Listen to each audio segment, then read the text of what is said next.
I fear I may have made a terrible mistake. I have been accused of a terrible thing. No matter what it is, girl, you'll find that out here, world is safe for you. The native girl showed up in tears.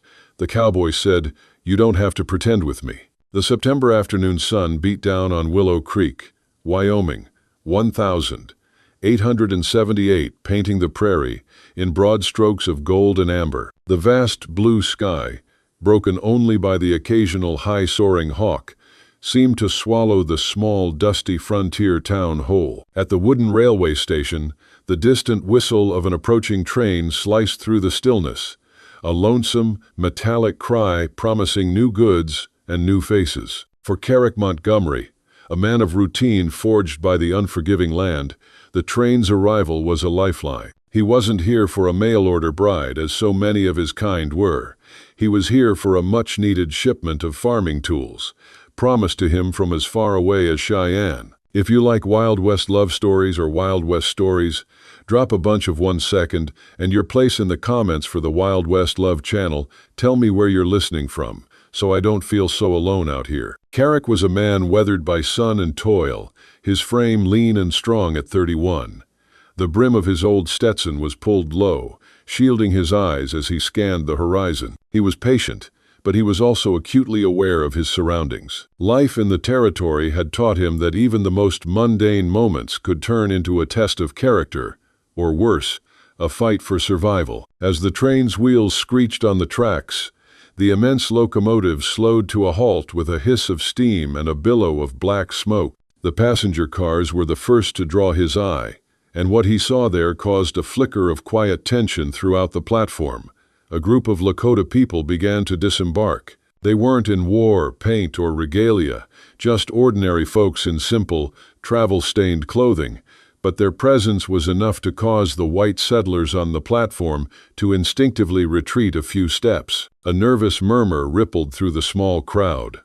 Carrick, though not a man given to prejudice, had heard enough stories to know that caution was a wise companion in this land. He simply watched, his expression unreadable, his hands resting lightly on the belt of his trousers. From the last car emerged a young woman unlike the others. Her hair was braided into 2 neat plaits, and her clothing, a simple buckskin tunic and leggings, was clean and well kept. She carried no weapon, but in her eyes there was a spark of fierce independence that drew his gaze. That was Winona, a name meaning firstborn daughter in the Lakota tongue. She wasn't here to be a wife or to trade. She was here on a solitary quest, a promise she had made to her past. She struggled with a heavy wooden trunk, its worn edges a testament to its long journey.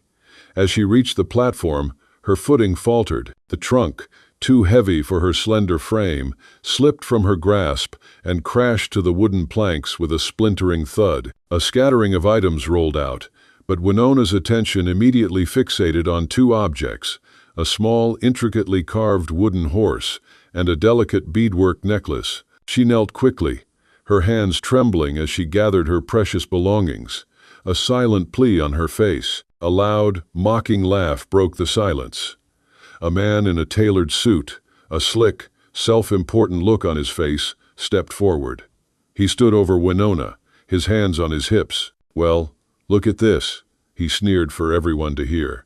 "A lost Indian princess, spilling her secrets, probably here to peddle her trinkets to the white man." A few nervous chuckles followed his cruel words, and Winona's head dropped, her face burning with shame. She was used to the stares and the cruel whispers, but they never got any easier to bear. Carrick had witnessed the entire scene. The man's condescending tone grated on him. He had no love for bullies, and he saw the genuine pain in Winona's eyes. Ignoring the unspoken warning from the crowd, he strode forward. Without a word, he knelt beside her, his large, calloused hands moving with a surprising gentleness as he helped her gather her belongings. Winona looked up, her eyes wide with a mix of surprise and suspicion. She couldn't fathom why a white man would do this. He wasn't looking at her with pity, but with a quiet, solemn respect. Carrick's hands, so often wrapped around a shovel or a horse's reins, carefully picked up the small wooden horse. The craftsmanship was stunning, and despite a small crack from the fall, its spirit seemed intact. "It's a fine piece," he said, his voice low and steady, only for her to hear. "Does it hold special meaning for you?" Winona's gaze met his. The unexpected kindness in his voice disarmed her, and she felt a lump form in her throat. She simply nodded. "It was my brother's," she whispered, the words carrying the weight of a far greater story than she was willing to share. An awkward silence hung between them, a fragile bubble in the tense air. Carrick saw the flicker of pain in her dark eyes, a familiar flicker he had seen in the eyes of his fellow soldiers who had lost too much in the war. He gently placed the wooden horse back in her hands, his touch as light as a whisper. Winona flinched. She was not used to such care from a white man. "I don't want anything from you," Carrick said, his voice soft but firm. "Just wanted to help." "That." Winona's eyes searched his, looking for any trace of ulterior motive. She had grown up with men who saw everything in terms of what they could take, but this man offered only kindness. It was a foreign concept to her, a different kind of weapon she didn't know how to handle. A moment later, an elderly Lakota man with a weathered face and a quiet dignity approached them. He spoke to Winona in his native tongue, his words sounding like rolling stones in a creek bed. Winona responded softly but with a clear, firm resolution. The elder's eyes fell upon Carrick, a searching, assessing gaze. Carrick simply nodded at the man, a gesture of respect from one stranger to another. Finally, Winona turned to him, her eyes still wary, but no longer filled with fear. Her composure broke completely. Fresh tears spilled down her cheeks. "You are very kind," she whispered, her voice breaking. I fear I may have made a terrible mistake. I have been accused of a terrible thing. Thank you, white man," she said, her accent thick but her words clear. Carrick felt his stomach tighten. He had heard tales of people running from trouble, but the pain in her eyes was too raw to be anything but true. He offered her a clean handkerchief from his pocket. "You don't have to say a thing," he said, his voice soft. "No matter what it is, girl, you'll find that out here. World is safe for you. I must go now." She gave a curt nod and followed the elder away, leaving Carrick standing alone on the platform. Carrick watched them go, her small, determined form walking away until she disappeared from view. His mind had completely forgotten about the supplies he had been waiting for. All he could think about was the girl, the trunk, and the tiny wooden horse that held a story. He had heard the stories, the lies, and the hateful rumors that painted all indigenous people with the same broad, savage brush. But Winona had shattered that simplistic caricature. He had seen her fragility, her pride, and her hidden grief. She was not a stereotype. She was a woman who had lost her brother, just as he had lost his father and his way of life. The brief encounter had planted a seed in Carrick's mind, a quiet curiosity that would not be easily dismissed. He didn't know it then, but the woman who had just walked out of his life was not a stranger passing through. She was a woman whose destiny was entwined with his own, and with the very land he called home. He would see her again, under circumstances that would test their courage and force them to choose between loyalty and love. This simple act of kindness on a dusty train platform was not a negotiation. It was the first chapter of a story neither of them could have ever imagined. The memory of the train station lingered, a faint but persistent scent of possibility on the wind. Carrick Montgomery found himself replaying the brief, tense encounter with Winona again and again, the image of her proud, hurt face and the chipped wooden horse, a brand seared onto his memory. He was a man of action, a builder of fences and a mender of what was broken, but this was a problem he couldn't solve with his hands. The mystery of her grief, the fierce dignity with which she carried it, stirred something he hadn't felt in years, a quiet curiosity that made him look at his own world with new eyes. He told himself to focus on the endless work of the ranch,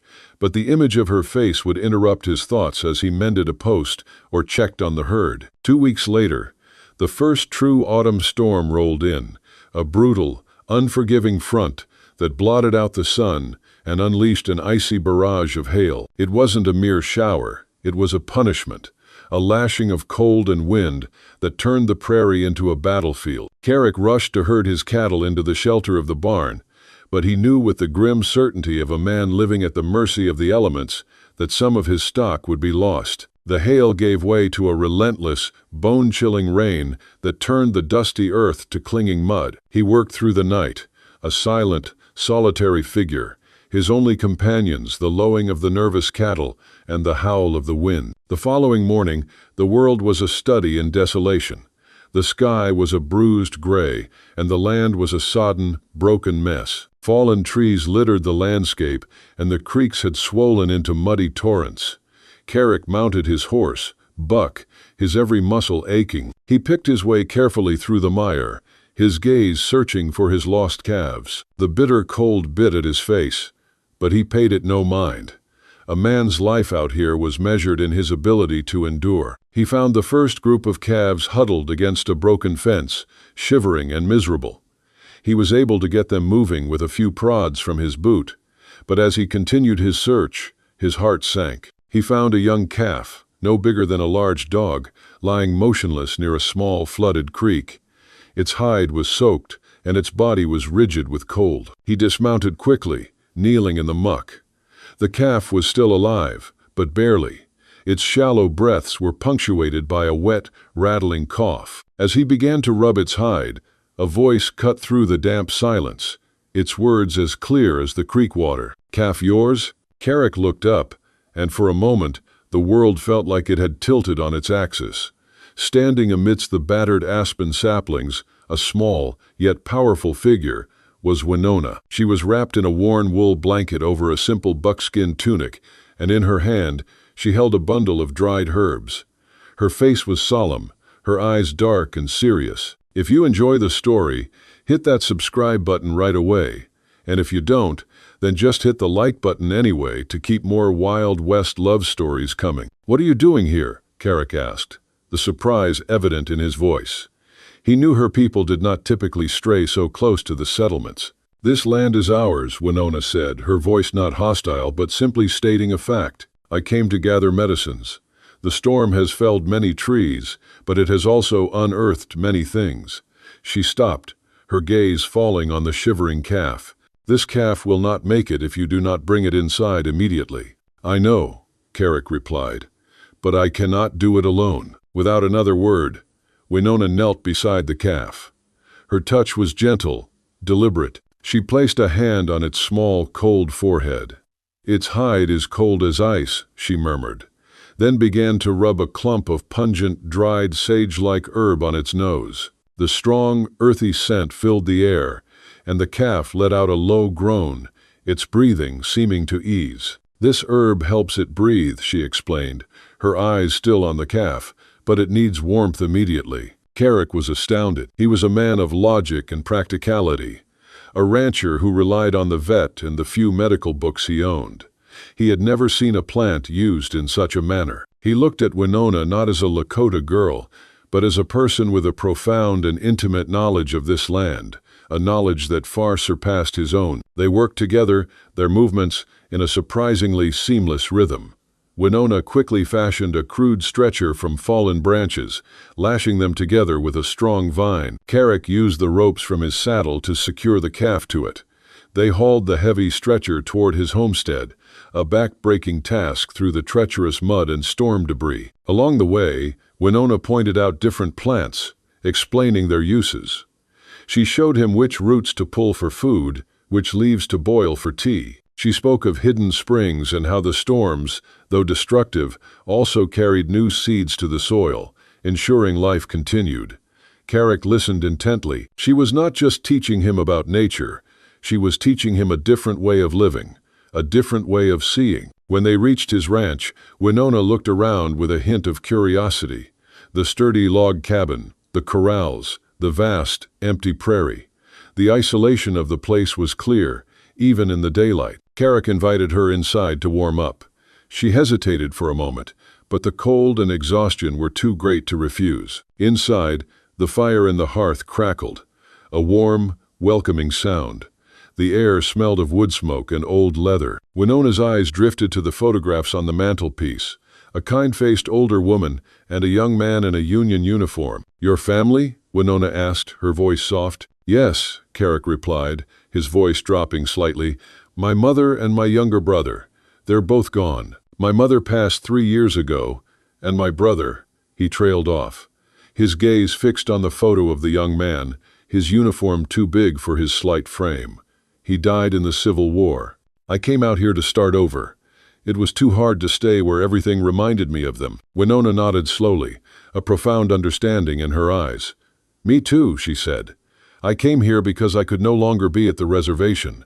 Too much grief, too many ghosts. She looked out the window, her gaze fixed on the distant mountains. Everything has changed. The river, the hills, even the wind does not feel the same. Carrick listened, his heart aching with an empathy that transcended language. He didn't know her specific pain, but he knew the empty feeling of loss. He realized that despite their different skin and different cultures, they were both survivors, carrying scars that could not be washed away. "The wooden horse," Carrick began, his voice barely a whisper. "Was it your brother's?" Winona nodded, her gaze fixed on the fire. A single tear traced a path down her cheek. "It was a birthday gift from me," she said, her voice thick with emotion. "He dreamed of being a great warrior, but—" She didn't finish the sentence, just shook her head. Carrick understood. Some wounds are too deep to be put into words. He didn't ask her to. Instead, he reached out and handed her a warm cup of coffee he had just poured. "I'm sorry," Carrick said, his words genuine. "I'm sorry for what happened to your people." Winona shook her head. "It is not your fault," she said. "You did nothing wrong." "I know," Carrick replied. "But I know what that kind of sorrow feels like." They sat in silence for a long time, the only sounds being the crackling fire and the wind whistling around the chimney. In that moment, the prejudices of the town, the cruel words at the station, the vast cultural chasm that separated them, it all evaporated. They were just two people, two sets of scars, sitting in a home that had just begun to feel like a refuge. Carrick's earlier vision of her as a lost princess was replaced with a deeper truth. He saw a woman of immense courage and strength, her quiet dignity, a testament to her resilience. Winona, in turn, saw a man who was more than just a settler. She saw a man who carried his own wounds and who, for some reason, was willing to share his hearth with someone the world had taught him to fear. When Winona finally rose to leave, Carrick handed her a bundle of jerky and a small sack of flour. "Do not refuse," he said. "This is my thanks for your help." Winona looked at him for a long moment, then nodded. She took the bundle and gave a slight bow of her head, a gesture of respect that Carrick had seen from her people before. "My name is Carrick," he said. "Winona," she replied. After she had gone, he walked back to the barn to check on the calf. It was still weak, but a little warmer. He saw the world she had described, a world where every storm carried a new promise, where the earth held secrets that could heal and provide. It was a world he had only seen from the outside, a world he had no language for. He found himself looking at his own land differently now. The gnarled branches of a dead tree were no longer just a hazard. They were potential kindling. The stubborn rock outcroppings weren't simply obstacles. They were markers on a trail only a native could see. He had started a ranch, but he was just beginning to learn how to truly belong, and he had a feeling that Winona, with her quiet strength and her deep knowledge of this land, held the first lesson. Sand, a love born between two worlds. The brief, charged meeting by the creek had done more than erase barriers. It had built an invisible bridge between their two separate worlds. From that day on, Carrick found he couldn't return to his solitary life. Winona's image, her quiet strength and deep wisdom, had become a permanent part of his thoughts. He knew that to truly understand her, he had to cross the chasm that both of their communities had built. A week later, Carrick rode Buck out to find her. He didn't know exactly where she lived, but he followed the small game trails she had pointed out to him. He found her by the river, weaving a basket from willow branches. She looked up as he approached, her eyes showing no surprise. "I knew you would come," she said simply. Carrick dismounted, a strange sense of relief washing over him. He handed her a small bundle. "I wanted to repay you. The calf is strong and healthy, and I returned it to its mother." Winona opened the bundle. Inside were steel sewing needles and a spool of thread, small but invaluable to a Lakota woman living far from the reservation. "Thank you, Carrick," she whispered, and for the first time he saw her truly smile. It was a fleeting, soft thing, like a whisper of wind, but it lit up her entire face. "Do you know that every tool we use has a spirit? These needles will bring warmth to my people." Though, from then on, they met often, not to trade, but to learn. Carrick taught her how to ride, a skill she had never had the chance to learn. He was astounded to find she was a natural. When she sat astride Buck, she didn't just ride him, she became a part of him, as if she could feel the rhythm of his breath and the thoughts in his head. She glided across the golden prairie, her braided hair flying in the wind, and Carrick realized her beauty wasn't in her eyes or her smile, but in that wild, untamed freedom. In turn, Winona taught him how to live in harmony with the land.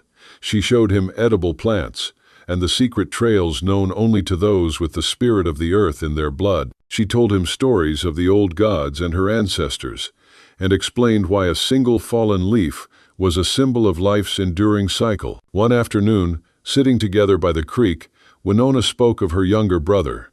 "His name was Seton," she said, her voice filled with a heartbreaking tenderness. "He was like a hawk, fierce and free. He always dreamed of having his own horse, and I carved that wooden one for him. But then the soldiers came." Her voice broke. "They took so many of our young men. I don't know if he is still alive, but every time I see that horse, I remember his dream." Carrick's hand tightened into a fist. He felt the weight of her grief. "After the war," he said, his own voice low, "people wanted me to be the man who left, but I couldn't be. I had seen things a person can't unsee. My fiancée broke our engagement. She said I had changed, and I knew she was right. I wasn't the man who went away." Winona gently touched his hand. "You did not change, Carrick," she said. "You grew, and you found yourself." Her words were not just comfort. They were a profound understanding. For the first time, Carrick felt truly seen. In her eyes, he wasn't a soldier with scars, but a man who had found his path. Their feelings for each other blossomed as naturally as the wild prairie flowers. There were no romantic words, only quiet acts of care. Carrick brought her supplies she needed, from flour to tobacco. Winona made him gifts with her hands, from a small deerskin pouch to a piece of carved bone jewelry. Once, when Carrick cut his hand on a fence, Winona used a poultice of herbs to heal it. The scent of the medicine and the gentleness of her hands lingered with him for days. But the world they lived in was no fairy tale. One day, as Carrick rode with Winona near town to pick up supplies, a man he recognized from the train station saw them. The man swaggered toward them, a sneer on his face. "Well, Carrick Montgomery, got a good horse, good cattle, and now a good little squaw to keep you company, eh? Moving up in the world." Winona's hand clenched on the reins, her eyes burning with a cold fury. Carrick dismounted and stood in front of her. "This is not your business, Jedediah," he said, his voice a low growl. "I reckon it is everyone's business," the man spat. "A white man cavortin' with an Indian. That's bad luck for all of us. Zay." The words felt like a knife in Carrick's gut, but a wave of pure, protective love washed over him. He knew their feelings would be met with hatred, with whispers and prejudice. But he would not back down. He took Winona's hand, and though it was cold, he held it tight. "Don't worry," he said to her, his eyes never leaving Jedediah's. "I won't let them hurt you." They returned to the ranch, a heavy silence hanging between them. Winona sat by the fire, her hands in her lap. "Perhaps you should let me go," she said, her voice small. "I only bring trouble." Carrick knelt before her, gently taking her hands in his. "Don't say that, Winona. You aren't trouble. You're the reason I finally found myself. You showed me that life isn't just about working, but about living and loving. You've given me a purpose, and I don't want to live without that purpose anymore." Tears welled in Winona's eyes. "But they will never accept us," she said. "Then we will build our own world," Carrick replied. "A world where we are judged not by our skin, but by our hearts. A world where we will be enough for each other." He looked at her, his eyes filled with a love so profound it stole her breath. "I love you, Winona. I love you because you are you, strong and fierce and full of compassion. I don't love you for what you can do for me, but for what you have brought to my life." Winona's tears fell freely now, a mix of sorrow and immense relief. She wrapped her arms around him, and in his embrace she found peace. Carrick kissed her, not with a demanding passion, but with a gentle tenderness that spoke of understanding and acceptance. The kiss was a seal, a silent promise. "Hey, friend, go grab a full glass of water. People often forget to drink enough, and that's actually a pretty serious issue for you." The fire in the hearth crackled, its light dancing on the walls of the cabin. Carrick held her close, her head resting against his chest, her heart beating in rhythm with his. Outside, the world was full of prejudice and hatred, but inside these four walls, a new world was being built. A home forged not from wood and stone, but from shared pain, quiet understanding, and a profound love that had found a way to bridge two entirely different worlds. They had found each other on the harsh frontier, and in a place where they had both come to find solitude, they had found a place to truly belong. The days that followed were a gentle dream, a quiet pocket of peace carved out of the rugged frontier. Carrick and Winona's love had weathered the first storm of hatred, and their affection had become a sanctuary. They worked together on the ranch, rebuilding fences battered by the hail, tending to a small garden they had started near the creek. Carrick had never truly felt the ranch was a home until Winona was there. The way she looked at the hills, her voice weaving stories of the earth spirits, her laugh when he taught her how to tie a proper knot, it all made his life feel whole. His cabin, once a lonely fortress, now held the warmth of a shared existence. But the outside world would not let their dream endure.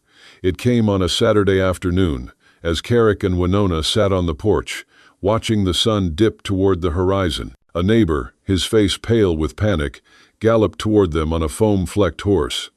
"Carrick," he yelled, his voice ragged with fear. "A band of hostiles just raided the Thompson place. They took all their horses and half their cattle.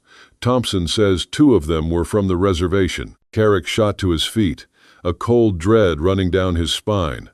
He looked at Winona. Her face had gone utterly still, her eyes clouding over. She seemed to know what was coming before he did. He said 2 of them were wearing tribal clothes, and one of them had a big scar on his face. The name Jedediah flashed through Carrick's mind. He knew this wasn't a coincidence. "We're forming a posse," the neighbor said, his voice now filled with a desperate rage for retribution. "We're riding to the reservation first thing tomorrow. We're going to take back what's ours." Carrick felt as if 2 invisible hands were tearing him in half. On one side was the promise he had made to Winona, a promise to build a world of their own. On the other was his loyalty to his community, to the men he had lived alongside, the neighbors with whom he had shared his coffee and his bread. He had chosen to live with these people, and now they were calling on him. "I won't go," Carrick said. His voice was low, and though he tried to keep it steady, a tremor of defiance ran through it. "We can't just ride into the reservation. It could start a war." "No." The neighbor looked at him, his expression turning from fear to deep suspicion. "They already started a war, Carrick," he said, his voice accusing. "Can't you see what's happening? They attacked us." He paused, his eyes narrowing as he looked at Winona standing beside Carrick. "Maybe she told you what they were planning," he sneered. Carrick clenched his jaw. "Get out of here," he said. "I won't be a part of it." After the neighbor left, Carrick turned to Winona. She was still standing motionless on the porch. "You don't believe me?" she asked, her voice so small it was almost inaudible. "I don't doubt you," Carrick said, but he felt a cold sliver of doubt creep into his heart. He tried to fight it, but it was there, a snake in his chest. I can't understand why they would do this. They have a treaty." Winona turned away, looking out at the distant hills. "That treaty is just promises on paper," she said. "Do you see how they live? They are forced onto land that cannot feed them. They are starving. Do you see the anger in their eyes? They have lost everything, their freedom, their honor, and now their lives. They have nothing left to lose." A profound ache settled in Carrick's heart. He had tried to create a world where these things didn't exist, but Winona's pain was now his pain. He knew she was speaking the truth. He had seen the haunted, hungry faces on the reservation. He had seen the despair of a people being driven to extinction. That night, Carrick couldn't sleep. He lay awake, staring at the stars glittering outside the window, each one a pinprick of frozen light. He thought about his neighbor's words. He was one of them. They had given him a chance to start over. They had trusted him. But his love for Winona had made him an outsider. He was a white man who loved a native woman. He was living in a world of his own, while the world he had left behind was burning. The next morning, when the sun rose, Carrick found Winona sitting by the creek. She was watching a flock of birds flying north. He sat down beside her, a small but significant distance between them. "I heard," Winona said. "Jedediah told the others that you refused to join. They will never trust you again." "I couldn't," Carrick said, his voice full of torment. "I couldn't do that to you, to them." "Well," Winona turned to him, her eyes filled with an infinite sadness. "Carrick," she said, "I am Lakota. Our love, it is beautiful, and it is everything, but I cannot forget that I am Lakota. I am part of them. I feel their pain. I know why they do the things they do." Carrick clenched his hands, his nails digging into his palms. "So what are you saying?" he asked, his voice thick with a terrible desperation. "Are you leaving? Are you going to leave me?" Winona closed her eyes. A single tear escaped and slid down her cheek. "I don't know, Carrick," she said. "I don't know. I cannot turn my back on them. I cannot watch them starve. But I cannot live without you either." She turned to face him, tears now falling freely. "I found myself with you. I found a home. But a Lakota cannot live without her tribe." Carrick pulled her into his arms, feeling as though he were holding a wisp of smoke, a soul that could drift away at any moment. For the first time, their love wasn't a source of strength, but a crushing burden. It had placed them in an impossible situation, where they were forced to choose between love and communal duty. Carrick felt like he had failed. He had promised Winona they would create their own world, but that world was collapsing before his eyes. He had tried to build a home, but a storm had come, a storm of hatred and sorrow, and the walls were crumbling. He loved Winona, but that love couldn't erase decades of suffering, broken promises, and the scars of history. They sat in silence. The sun rose higher, but offered no warmth. There were moments when Carrick looked at her and wondered if he truly understood her at all. Did he know what she had sacrificed to be with him? Did he know what she had given up for his love? And he felt a profound fear. Their love might have been selfish, a selfishness they would both have to pay for. Their life was not a love story.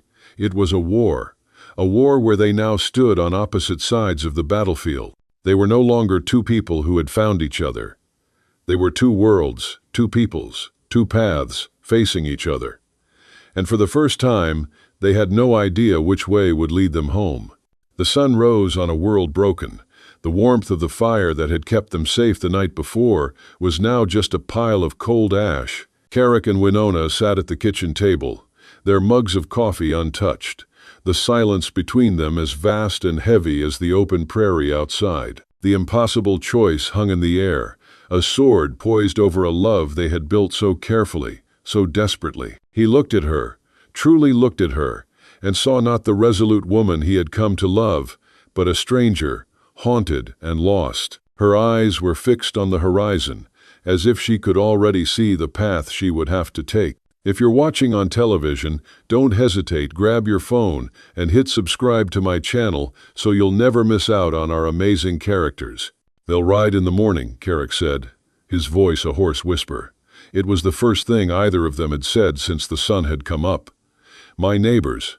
They'll ride with their rifles loaded." Winona finally turned to him.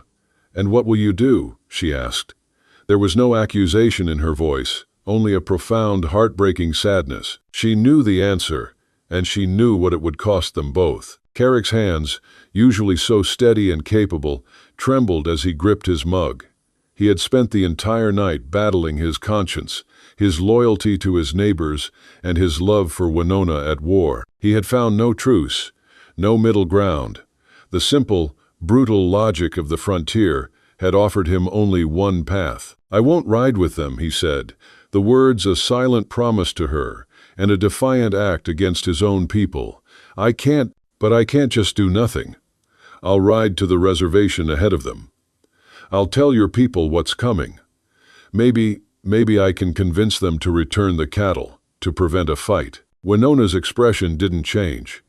She simply closed her eyes, a single tear tracing a path down her cheek.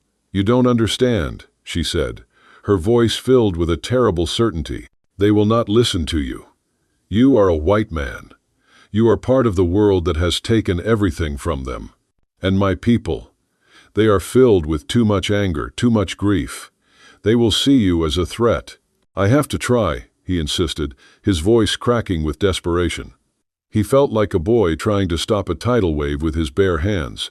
But he had to try. He had to prove to her that their love was a force stronger than hatred. "I have to try for us." "There is no us in this," Winona said, her voice filled with a finality that made his heart clench. "There is only our two worlds. They have collided, Carrick, and now we must pick up the pieces." She stood, her movements slow and deliberate, and walked over to her trunk in the corner. She lifted the lid, and her eyes fell on the small wooden horse figurine he had first seen at the train station. She picked it up, her fingers tracing the tiny chipped edges. Carrick watched her, a suffocating fear rising in his throat. He felt the words forming on his lips, the frantic, panicked plea for her to stay, to fight for their love.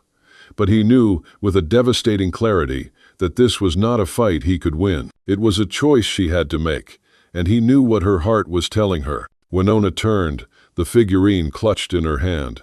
"I must go back," she said, her voice barely a whisper. "I cannot stay here, safe in your home, while my people are starving. I am Lakota Carrick.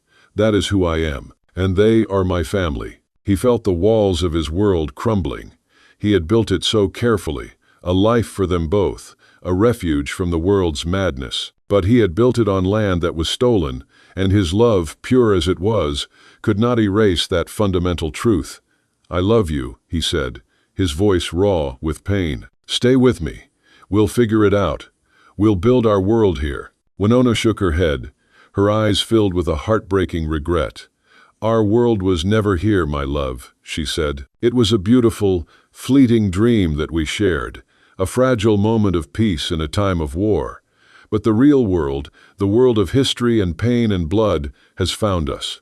I must go to my people. I must try to be a bridge, to find a way for them to live. I have to try." She walked to the door and paused, her hand on the latch.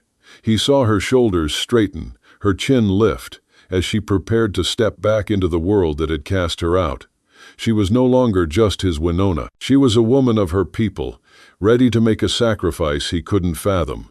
She was leaving him, not out of a lack of love, but out of a profound and unshakable sense of duty. "Take this," she said, pressing the wooden horse into his hand.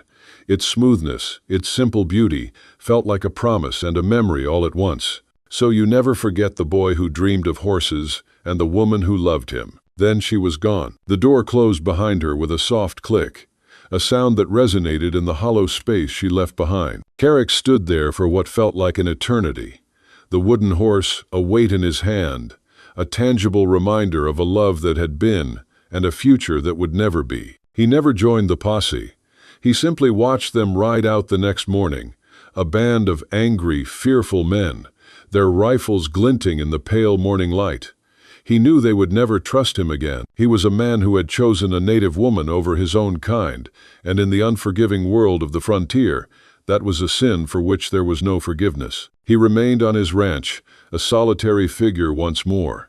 The days that followed were filled with a silence that was far more deafening than any storm. The home he had once thought was full of life now felt emptier than it had ever been. He would sit on the porch in the evenings, the wooden horse in his hand, and look out at the vast, golden prairie. The land, which had once felt full of promise, now seemed to stretch out into an endless loneliness. Their love had been real, a beacon of hope in a world filled with hatred.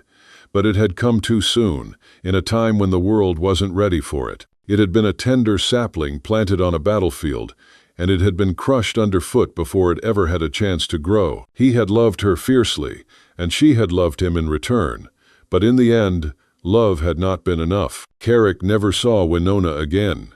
Yet every night, beneath the endless canopy of stars stretching across the Wyoming sky, he would hold the small wooden horse in his hand and let his thoughts drift toward her. Was she safe in the arms of her people? Had she found a place to call home, a refuge in a world that had taken so much from her? He could not know. All he carried was the memory of her dark, unwavering eyes, her quiet strength, and the bittersweet ache of a love that could never fully belong. What they had shared was more than a fleeting romance. It was a Wild West love story, fragile yet fierce, carved into the very soil of the frontier. It was the kind of tale whispered in cowboy love stories, where duty and love collide under the wide prairie skies. And though she was gone, the memory lingered like an ember, a spark that lived on in the Wild West stories, yet to be told, a promise of a better world, a world he might never see, but one his heart would always believe in.